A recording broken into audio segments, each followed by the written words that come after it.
안녕하세요. 김성길 목사와 함께하는 사람 이야기 제2단원의 G7 과정입니다. 자, 이 시간은 이제 본격적으로 자유하게 하는 실전, 현장의 이야기들을 좀 함께 나눠보도록 하겠습니다. 자, 앞부분에서는 자유의 기능이 얼마나 중요한지, 이게 인간의 본능이라는 거, 또 자유가 우리의 행복에 얼마나 중요한 역할을 하는지, 그리고 인간이 범죄하면서부터 이 억압이 오기 시작했다는 거, 그리고 그 억압에서 우리를 억압하는 것이 크게 영적인 억압이 있고 현실적인 억압들이 있다는 거 우리가 살펴봤습니다. 그리고 이제 지난 시간까지 해서 억압에서 자유하게 하는 순서, 단계, 요 단계 10가지의 단계에 대해서 우리가 쭉 살펴봤어요. 정체 체크하기, 그 다음에 분석하기, 그 다음에 의지 찾기, 그 다음에 목표 만들기, 그 다음에 자원 찾기, 플러스 마이너스, 그 다음에 이제 실행 계획, 그 다음에 점검 계획, 그리고 실천, 행동, 그 다음에는 이제 점검해서 보완하거나 잘하는 부분에 칭찬하고 보상해 주는 거, 그리고 이제 마침내 목표 달성, 새로운 목표 정하기, 이런 식으로 순서를 가지면 되겠습니다. 자, 이 시간부터는 이제 조금 더 이제 억압에서 자유하기, 이 책의 페이지로는 54쪽입니다. 억압에서 자유하기 1번, 믿음과 자유. 우리를 자유케 하는 이 방법들에 대해서 이제 조금 더 구체적으로 하나씩 점검을 하도록 하겠습니다. 여기에는 이제 영적인 방법들이 있고요. 그 다음에 또 하나는 현실적 방법들이 있습니다. 그래서 여기서는 일단 영적인 방법들을 이제 쭉 설명을 해 나가게 됩니다. 그래서 4장에서는 믿음과 자유, 믿음이 우리를 자유케 한다 하는 거죠. 자, 그래서 4-1회가 되겠습니다. 자, 억압에서 해방되어 자유를 누리기 위해서 활용할 수 있는 방법은 크게 두 가지죠. 하나는 영적 방법, 또 하나는 현실적 방법입니다. 심리 치료, 상담이죠. 그리고 환경 변화, 약물 치료, 이런 것들이 되겠습니다. 자, 먼저 영적인 방법을 우리가 살펴보면, 자, 왜 영적 방법인가? 인간은 영적 존재이기 때문이죠. 영적인 존재인 인간의 억압을 자유하게 하는 데는 영적인 힘보다 더 나은 방법은 없습니다. 사탄의 권세로 오는 영적 억압은 심리 치료나 환경의 변화로 될 수 있는 영역이 아닙니다. 귀신 들려가지고 있는데 뭐 환경 바꾼다고 이게 될 일도 아니고, 또 무슨 뭐 상담 가지고 될 일도 아닙니다. 이거는 영적인 힘으로 쫓아내야 되는 영역이에요. 자, 영혼을 치료하면 모든 심리적 질병에서 자유케 되는 경우도 아주 많습니다. 그래서 우리가 은혜 딱 받으면은 마음에 자유가 오는 경우도 굉장히 많죠. 환경과 관계 억압에서 자유케 될 수 있어요. 그래서 성경은 이렇게 말씀합니다. 요한 3서 1장 2절에 사랑하는 자여 내 영혼이 잘된 같이 네가 범사에 잘되고 강건하기를 내가 간구하노라. 아멘. 자, 이렇게 영적인 치유가 안 될 때, 거기까지 도달하지 못할 때 상담을 하는 거지.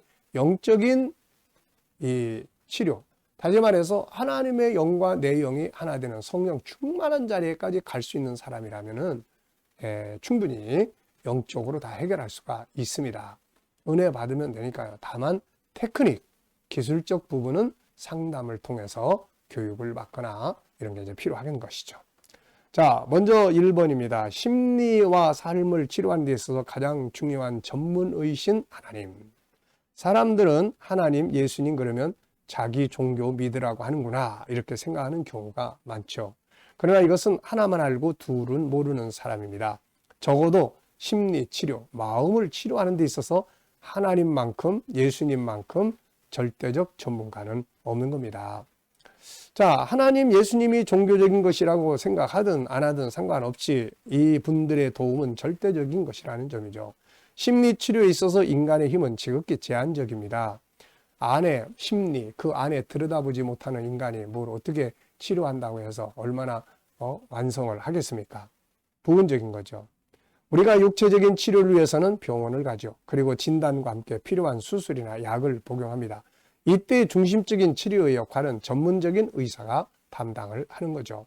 그런데 마음의 치료, 심리 치료, 성격의 치료, 생활 습관의 치료는 전문 의사의 치료도 필요하고 상담도 필요하고 다 때로는 약물도 필요하지만 정신질환, 심리치료, 습관을 바꾸고 삶을 치료하는데 절대적인 의사는 하나님이라는 거죠. 하나님이 내면의 세계를 지으셨으니까요. 하나님과의 만남, 성령의 임재는 그 어떤 심리적인 질병도 생활의 질병도 고칠 수가 있습니다.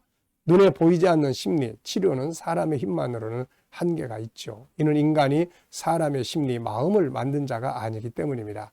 그래서 사람이 심령 상태를 아는 일에 지극히 제한적일 수밖에 없는 거죠. 그러나 하나님은 사람 속에 심령을 지으신 분입니다.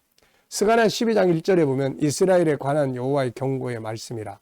여호와 곧 하늘을 펴시며 땅에 터를 세우시며 사람 안에 심령을 지으시니가 이르시되. 그러니까 사람 속에 마음을 지으신 거예요.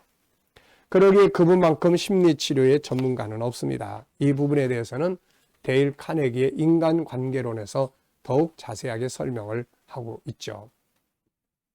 윌리엄 제임스가 하버드 대학의 철학 교수로 있을 때 그는 고민에 대한 최대의 처방은 신앙의 믿음이다 라고 이야기를 했죠. 그리고 이제 실제로 이분의 어머니 역시, 데일 카네기의 어머니 역시 그 어려운 억압들, 삶의 현장들에서 오는 심리적 압박이나 심리적 고통을 믿음으로 이기고 나갔던 것을 볼 수 있습니다. 자, 프랜시스 베이컨이 350여 년 전에 천박한 철학은 사람의 마음을 무신론으로 기울게 하고 심오한 철학은 사람의 마음을 종교로 인도한다고 한 것은 옳은 말이죠. 과학과 종교의 논쟁이 벌어진 일도 있었으나 그런 논쟁은 지금은 없습니다. 오늘날의 과학적인 정신의학은 예수가 가르친 것과 같은 걸 가르칩니다.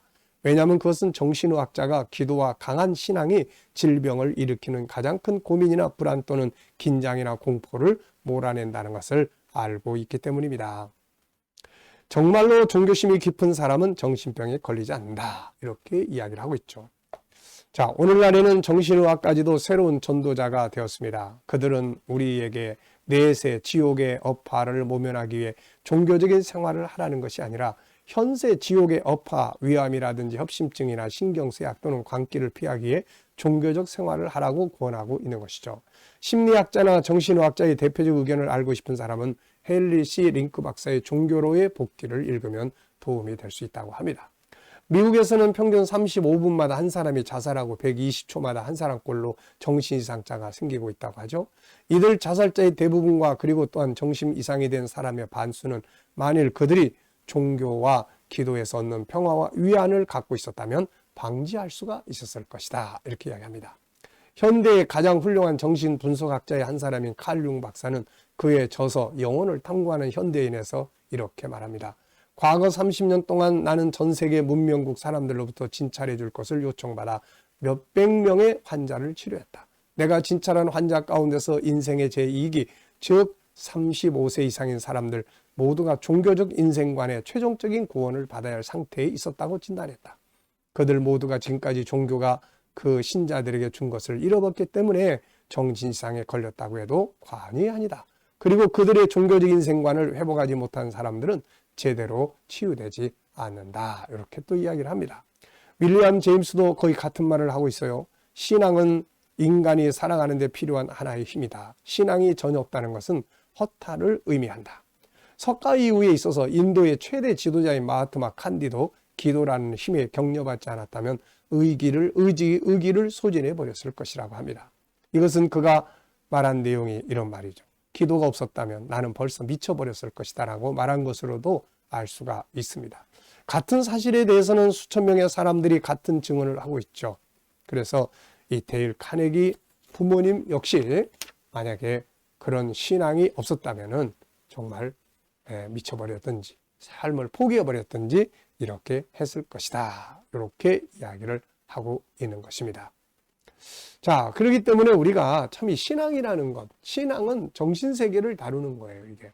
그래서 사실은 심리치료, 일반 치료보다도 신앙이 굉장히 중요한 역할을 할 수가 있습니다. 목사인 저 역시 살아가다 보면 뭐 우울증이라든지 공황장애 이런 거 다 겪을 수 있거든요. 근데 그것을 풀어가는 방법, 바로 하나님과의 깊은 교통과 하나님 앞에 토해놓고 울고 하나님 앞에 하나님 말씀을 통해서 확신을 갖고 이럴 때마다 자유함을 얻게 되는 겁니다. 그래서 상담도 필요하지만 믿음으로 해결할 수 있는 사람들은 영적인 믿음을 가지고 내 심리의 억압에서 자유케 할 수 있도록 진리를 알지니 진리가 너희를 자유케 하리라.